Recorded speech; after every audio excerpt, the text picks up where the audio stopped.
Meus queridos amigos e amigas, que alegria! Vamos dar continuidade à nossa série de ensinos sobre a renovação carismática católica em face da liturgia da Santa Missa.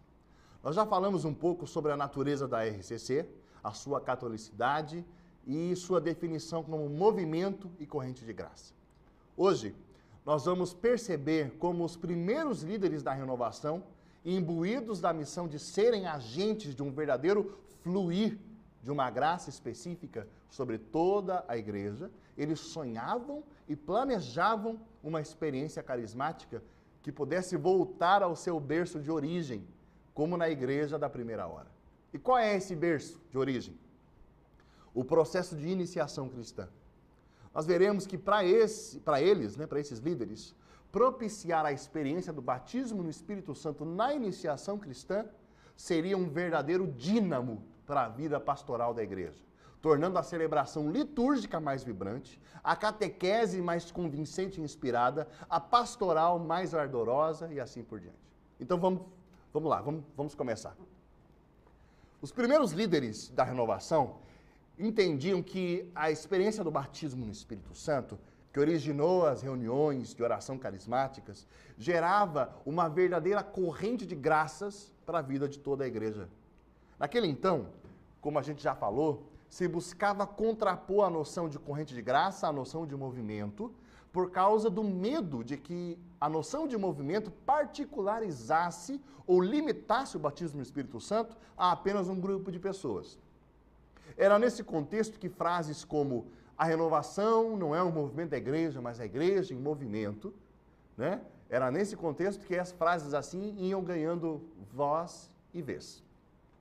Debaixo dessa visão de considerar o batismo no Espírito Santo como uma graça para a vida de toda a igreja, os padres Kilian MacDonald e Georg Montaigne escreveram uma pequena obra publicada no Brasil com o título Avivar a Chama.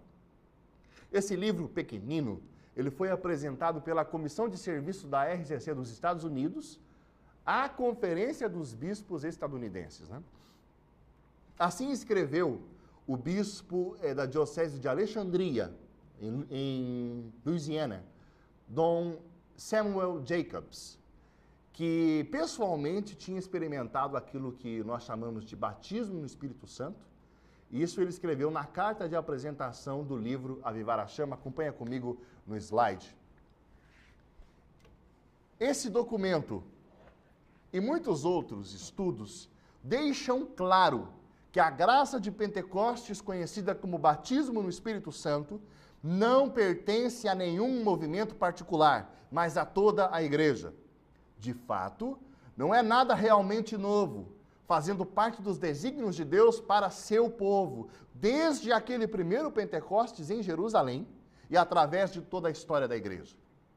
Na verdade, na vida e na prática da igreja, de acordo com os escritos dos padres da igreja, essa graça de Pentecostes é considerada normativa para um modo de viver cristão e essencial para a plenitude da iniciação cristã. Ao divulgar este documento, a Comissão de Serviços Nacionais da Renovação Carismática dos Estados Unidos almeja dar início a novas reflexões teológicas sobre a questão da graça de Pentecostes, a fim de que as pessoas tenham uma consciência do plano de Deus para todo o seu povo, e incentivar o aperfeiçoamento de modelos pastorais sensatos, visando a implementação da premissa fundamental deste documento, isto é, que ser plenamente batizado no Espírito Santo faz parte da vida litúrgica comum da igreja. Eu quero repetir essa última parte. Vou colocar no slide de novo essa última parte. Incentivar o aperfeiçoamento de modelos pastorais sensatos, visando a implementação da premissa fundamental deste documento. Isso é, ser plenamente batizado no Espírito Santo faz parte da vida litúrgica comum da igreja. Eu preciso agora, antes de continuar comentando o livro Avivar a Chama, falar um pouco sobre o batismo no Espírito Santo. Dom Jacobs já nos deu o norte do qual nós precisávamos, né, logo no início do prefácio desse livro. Ele diz: esse documento e muitos outros estudos deixam claro que a graça de Pentecostes, conhecida como batismo no Espírito Santo, e aí ele continua. Portanto, o batismo no Espírito Santo é a graça do derramamento do Espírito Santo como um novo Pentecostes. A palavra batismo, ela é empregada apenas no seu sentido etimológico, porque, em realidade, não se trata aqui, né, de uma experiência de raiz sacramental. Ela é antes uma experiência de raiz oracional, vamos dizer assim, né? O Espírito Santo se manifesta e gera no coração daquele que está fazendo essa experiência, que nós estamos denominando de batismo no Espírito Santo, gera um profundo desejo de mudança total e completa de mentalidade. É uma metanoia.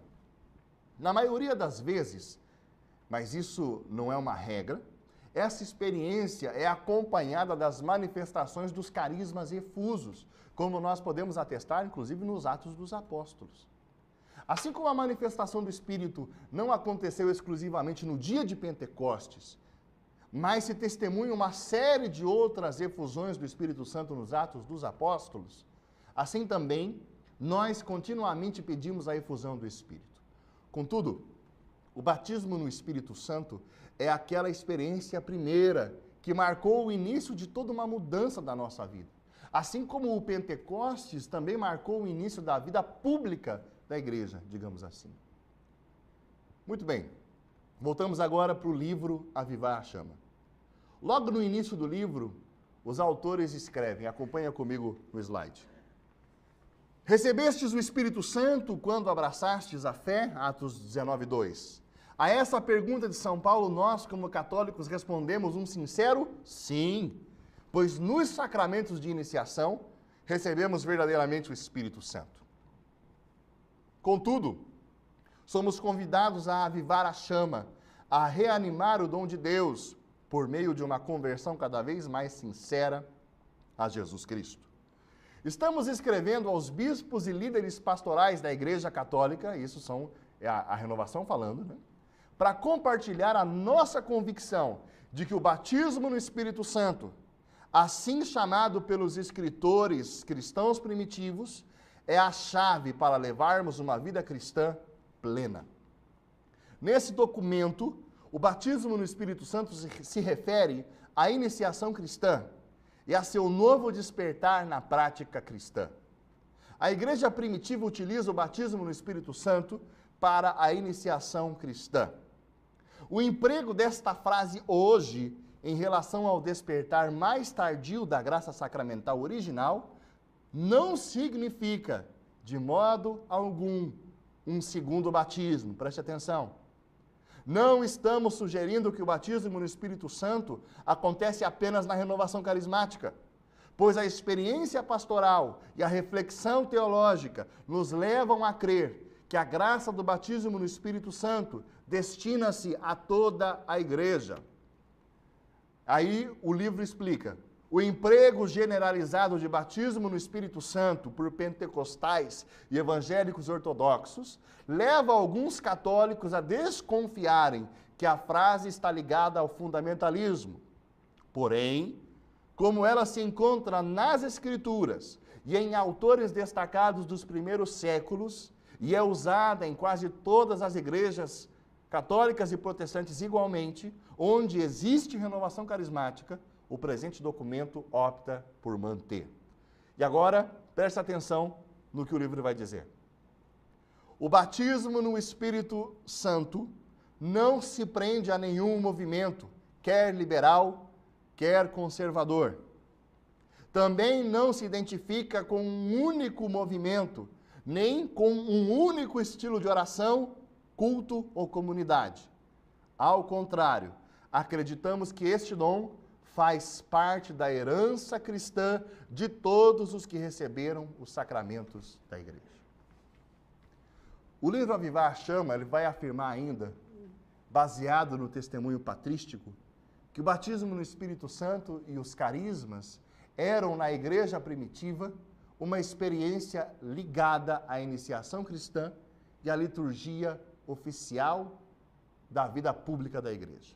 Nós vamos dar continuidade a esse ensino, mostrando esses escritos, um pouco desses escritos, no nosso próximo vídeo. Até lá!